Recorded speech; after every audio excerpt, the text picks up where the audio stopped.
Have you ever heard anyone criticize the current state of things, and in the middle of the discussion say, our future lies in the young? They will make the world a better place.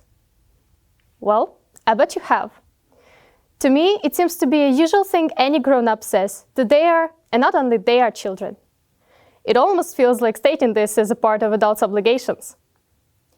But putting the jokes aside, they are somewhat right.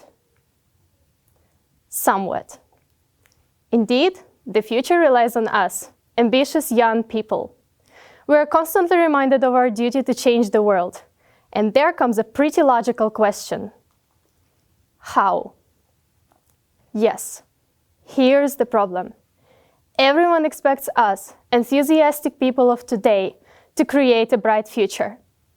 But because we are young, we are inexperienced, which means we need the constant guidance of the wise mages, who never seem to be giving us the tiniest hint, sadly. Figuring out the possible ways of making a change is not the easiest task for each of us. And due to this, many teenagers choose giving up rather than thinking of the possibilities over and over again. In the worst-case scenario, the majority of potential changemakers never find a chance to improve matters, and eventually lose their hope for a dazzling tomorrow at all.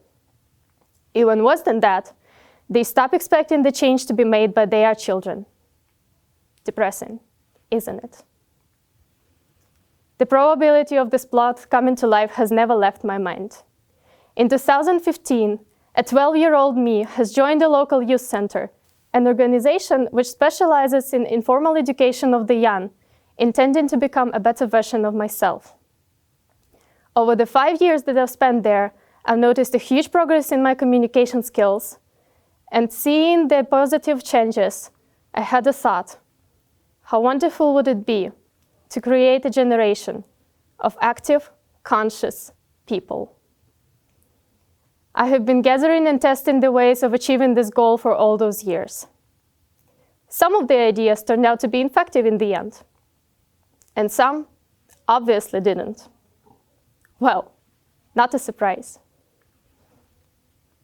Now let's put our imaginary thinking caps on and brainstorm for a minute. How can we help the youth develop and grow for our country's prosperity? Well, first of all, the young need a comfortable space. The most obvious answer for me is to create youth centers for teens to have places to learn social skills, socialize, and share the ideas. In my opinion, such organizations make a better place to go to rather than cafes and clubs. Not only would the young gain valuable knowledge and skills, but they would also meet peers who share the ideas for the future. There at the youth centers, we could organize various meetings and clubs to educate the children in an extraordinary way. More importantly, we should encourage teens to try their hands at organizing various social and educational events, as by doing this, we would give a chance to the young organizers to practice teamwork, sharing responsibilities, advertising, and creativity skills. Inviting different people and asking them to tell about their jobs and hobbies to motivate teens is another idea that works out perfectly. In our local youth center, we've held a number of such events, and the results are vivid. Teens become upbeat as they are inspired by the emotional speeches given. Honestly, this very place, the youth center, would become a perfect combination of various methods of youth development. It is clear, though, that one cannot make progress by simply attending civil organizations. It is extremely important to encourage youngsters to participate in social and ecological initiatives, voluntary work, to make them conscious of the problems the modern world is facing now. Once they've gotten a clear picture of what needs to be changed or improved, they will set a goal for themselves and start working. Everything I have mentioned before is just a tiny % of all these actions we could take to help the young. In the very beginning, I told you the bad ending of the story. Now, put your thinking caps back on and imagine what the world would be like if these ideas turned into reality all over the world. It is possible to say that the visible results of such a bringing of the young would be of 3 types: personal, global, and delayed. The personal effect is the impact our actions will have on the youth itself. They will result in teens building a solid foundation for their future jobs and relationships, obtaining soft skills, and building a society of conscious people. The global effect mostly depends on the youth itself. These are the reforms they will introduce from the spot, intending to start improving the world now. We cannot expect them to be something big, but every small step towards this goal counts.